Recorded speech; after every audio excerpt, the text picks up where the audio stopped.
Hello everybody, Buddy Webb, Midland, Texas. I'm going to do a video for you today that's going to be real interesting, extremely important.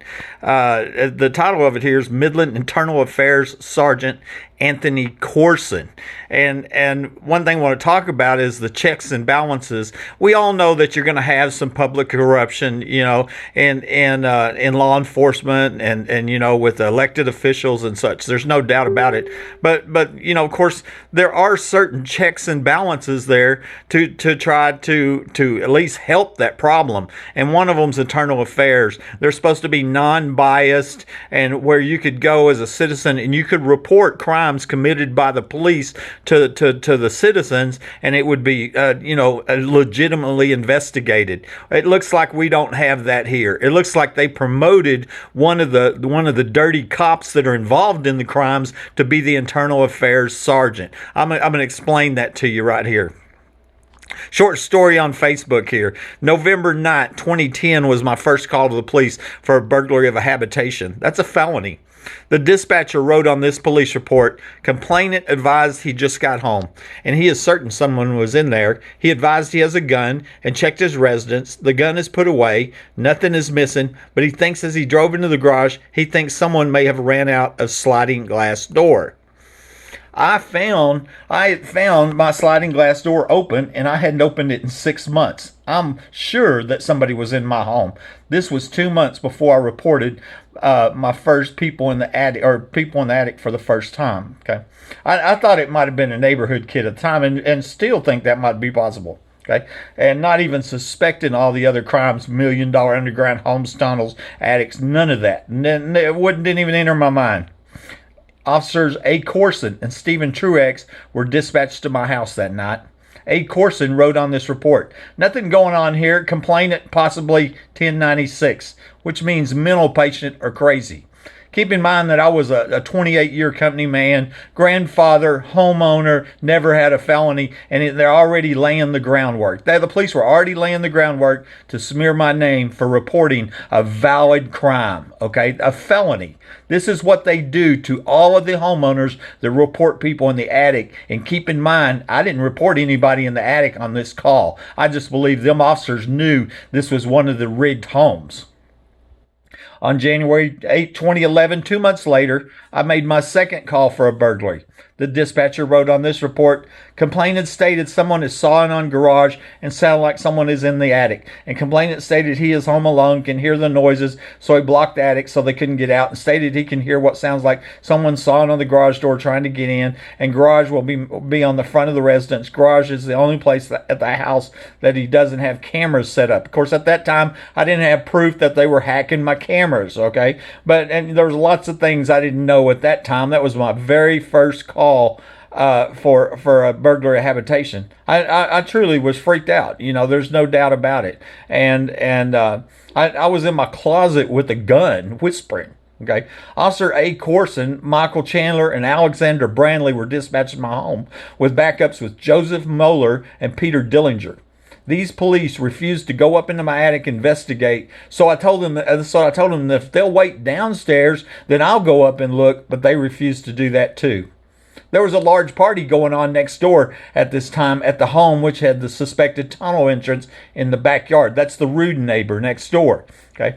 A. Corson wrote on this report, "Call unfounded, complainant 1096. Okay, so there we go. There they finished sparing my name. This A. Corson did. Okay, and this was to cover up these crimes and like I said, every single homeowner reports people in the attic. That's automatic. Most of the time they're labeled that before the police get there, who won't even investigate. A year later, on January 28, 2012, I was ambushed and shot by somebody under my home with burglar alarms going off in my attic and my phone lines cut. My security cameras showed 11 police at my home. The front cameras on my home were disabled by the police 22 minutes after I was seen crawling out. Later that night, an attempt was made to disable an inside camera, but this action started it without them knowing. Pictures were found when I returned from the hospital showing these police planting evidence, stealing evidence, and staging the crime scene.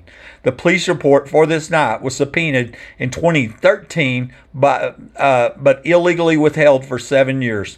They never planned on anybody finding out they were in my home that night, but that camera had busted them. These secret police were identified by a private investigator in 2018 who collected the $2,000 reward money. In 2019, it was found out there was a police report for this night from which they had been hiding from me. 6 of the 11 police seen on camera had not been dispatched, and their names were illegally omitted from the report. That's a felony. 6 felonies. 2 of those are now dead. Falsifying a police report is a felony. The main reason they hid this report is because it timestamped Lieutenant Dickey inside my home at 11:05 p.m. when he wasn't seen arriving on the security cameras that saw Woodward and Naylor in front of my home 4 minutes earlier. And since all of my other doors and windows were secured with extra locks, as noted on the police reports, this proved that Lieutenant Dickey came into my home from the now removed underground trap door that the ex-wife had already told me about. Also time-stamped at my home and not being seen was Officers Davis, Chatwell, Angel, and Hale, per the police report.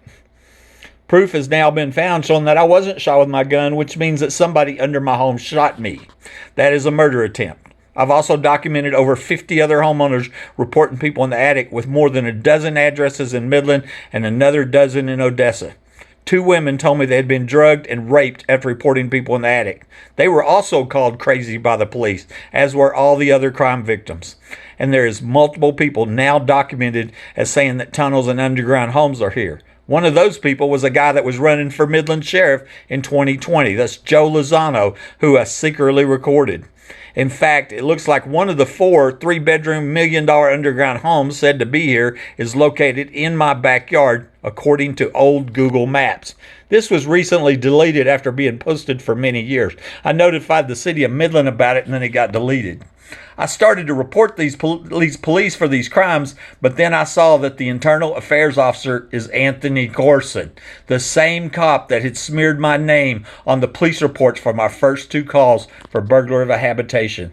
They have all the bases covered. You can go to the internet right now. Just Google Midland, Texas, Internal Affairs. You'll find this page right here, the Midland City Police Department. And here's the Internal Affairs right here. Contact us, Anthony Corson. And he'll be glad to call you crazy, because that's what he does, and is covering up the burglaries, thefts, murders, rapes, and all the other many crimes connected with this organized crime and racketeering.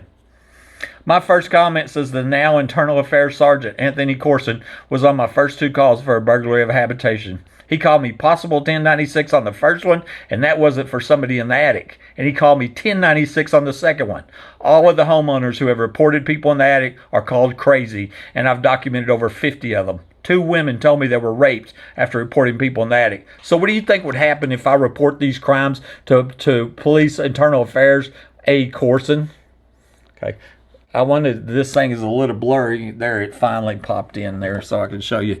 Here we go, the names. A. Corson, Stephen Truex. There's the date, 11/9/2010.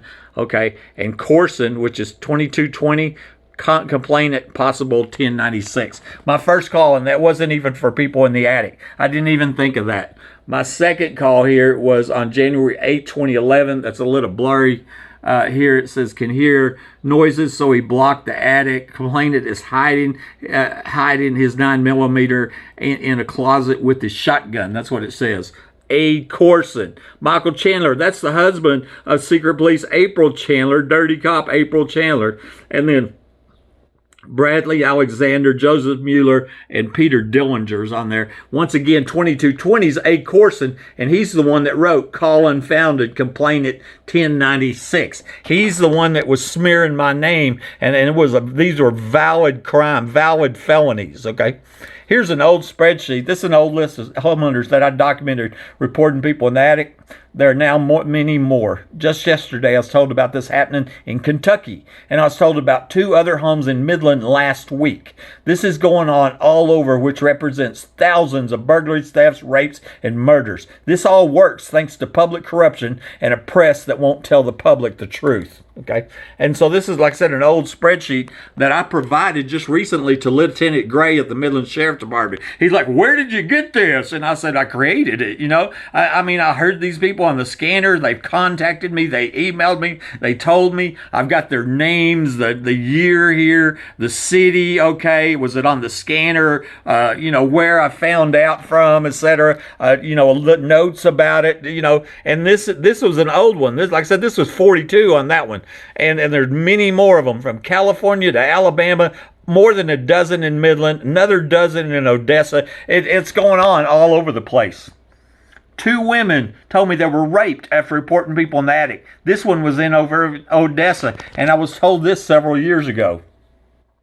She says, I heard people in my attic in the crawl space on a nightly basis. People were drugging me and human trafficking was occurring. I like to remain anonymous, but I want to thank you for speaking out, okay? And at least 15, 20, I came to my home days after the last time I was coherent. I would be in compromising positions and let's just say less clothes than I was wearing the day before. I believe with everything that people were drugging me. Okay, so she was drugged and raped. That was several years ago in Odessa. This was just a couple nights ago. I talked to this woman last night. This woman also told me that she was raped, but since the police threatened to have her committed for reporting people in the attic on a previous call, she didn't call them. I listened to her cry and tell me this story. I believe her 100%. Okay. And she wrote, I know I was drugged and raped. I told her about the other woman that was raped, and she says, I know I was drugged and raped, and I know this woman was also drugged and raped, the one I sent that print screen to. I wish they would have kept in contact with you. And I told her I still have contact with her. She's on my Facebook. Can you understand why I'm struggling to be productive being alone in this house? The pounding on my bedroom door was a signal to how close they are. Within this week, that's when they were pounding on her door. They're inside her home. And then I was like, yes, keep her privacy. God be with her. But he keep all my texts. And you know why she wants me to keep her texts? In case she ends up dead. She's seriously concerned about ending up dead, And I said, I woke up thinking about this. I wanted to show you that you're not the only woman to say she was drugged and raped. And Angie told me about they were drugging the women at the oil show parties too. That's when the young girl was murdered, drugged, and raped. I believe the ex was knocking me out when we were married. Somewhere out there has to be police that are not okay with this. Okay. And here, my next comment. The police report for the night of the murder attempt had been subpoenaed in 2013, but was illegally withheld from me, so I didn't know it existed. When I finally got a copy of it 6 years after the murder attempt, I saw that 6 of these 11 police caught on camera at my home were not dispatched, and they had their names illegally omitted from the report. 2 of those are now dead, Naylor and Simpson. 5 of them were time-stamped as being inside or at my home when they were not seen arriving on the security cameras that saw Martin County Sheriff John Woodward and the late Midland Sheriff Deputy Mike Naylor 4 minutes earlier, which proved they were under my home, and it was somebody under my home that had shot me with my phone lines cut in a premeditated murder attempt. Okay, this is the picture that I sent all over the internet right here. Hopefully it's going to pop in here in a minute. There it is. The secret police, and it's a compilation of the 9 police that were caught in my bedroom after they tried to disable the security camera and accidentally started it. That was in my bedroom later that night. These first 2 showed up minutes after I crawled out, Woodward and Naylor, and it was time-stamped at 11:01, and Dickey was in my house at 11:05. This is when the private investigator, Stephen, with Empire Private Investigations, identified all 11 of the secret police. They were secret for 6 years. We knew who Rosie Rodriguez and April Chandler were because their pictures were clear enough, okay? We could tell who those 2 dirty cops were, and they were caught tampering with evidence, lying on police reports, and etc. Here's the other names: Tony Dickey, Greg Chatwell, Greg Nelson, Marty Barrett. He's a crime scene investigator. Imagine that. Chad Simpson, he's the one alleged to murder his wife, killed himself. Mike Naylor, the sheriff deputy that was alleged to have died in the line of duty. Mark Gilliam, Michael Glick, and then John Woodward, a whole sheriff from a whole nother county, was the very first person to show up at my house without being dispatched. Nobody's ever explained that one.